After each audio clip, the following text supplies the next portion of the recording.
ফেলানির যে ছবি আজও সারা বিশ্বে ছড়িয়ে পড়েছে সেটি ছিল একটি শোকাবহ এবং অবর্ণনীয় দৃশ্য। বাংলাদেশের সীমান্তে বিএসএফের হাতে যে নির্মমভাবে ফেলানির জীবন শেষ হয়েছিল তা পৃথিবীর অন্য কোনো দেশে ঘটলেও এমন মানবিক বিপর্যয় দেখতে পেতাম না। বিশেষ করে ফিলিস্তিন ছাড়া যে হারে ফিলিস্তিনে শিশু কিশোরী হত্যা করা হয়েছে, ঠিক তেমনি বাংলাদেশের সীমান্তে ফেলানির মৃত্যুর ঘটনা আমাদের চোখে আঙ্গুল দিয়ে দেখিয়ে দিয়েছে মানবাধিকার লঙ্ঘনের এক দুঃখজনক ছবি। ফেলানির মৃত্যু নিয়ে যে চিত্রটি বিশ্বের কাছে পৌঁছেছে সেটি 2011 সালে বাংলাদেশের পত্রিকা আমার দেশ থেকেই প্রথম প্রকাশিত হয়েছিল। অনেকে জানে না যে সেই সময় বাংলাদেশের রাজনৈতিক পরিস্থিতির কারণে অন্যান্য পত্রিকাগুলো এই ছবি ছাপাতে সাহস করেনি। তবে আমার দেশ প্রথমে এটি ছাপিয়ে বিশ্বের সামনে এনেছিল।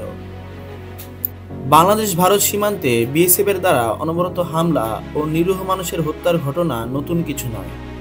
সীমান্তের কৃষকদের যাদের জীবন প্রবাহ সীমান্তের মধ্যে স্থাপিত, তারাও বিএসএফের হাত থেকে রক্ষা পায়নি। বহুবার বিএসএফ বাংলাদেশের সীমান্তের মধ্যে গুলি করে জীবনহানির ঘটনা ঘটিয়েছে। এমনকি ভারতীয় ভূখণ্ডের মধ্যে এসব হত্যাকাণ্ড ঘটেনি, বরং বাংলাদেশের সীমান্তের ভেতরেই ঘটে গেছে। এগুলি বাংলাদেশে ভারতীয় বর্ডার সুরক্ষা বাহিনীর অবজ্ঞা ও মানবাধিকার লঙ্ঘনের একটি প্রমাণ। বাংলাদেশকে তারা কেবল একটি উপনিবেশ হিসেবেই মনে করে, যেখানে মানবিক মর্যাদার কোনো গুরুত্বই নেই।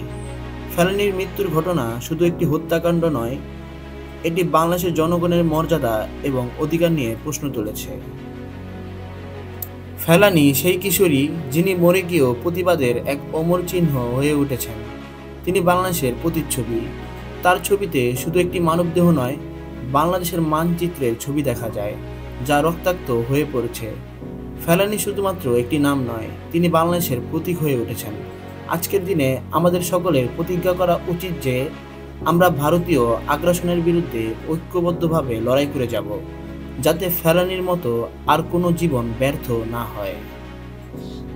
এরকম আরও গুরুত্বপূর্ণ ভিডিও ও নিউজ পেতে আমাদের ভিডিওতে একটি লাইক দিয়ে চ্যানেলটি সাবস্ক্রাইব করে বেল আইকনে ক্লিক করে রাখুন।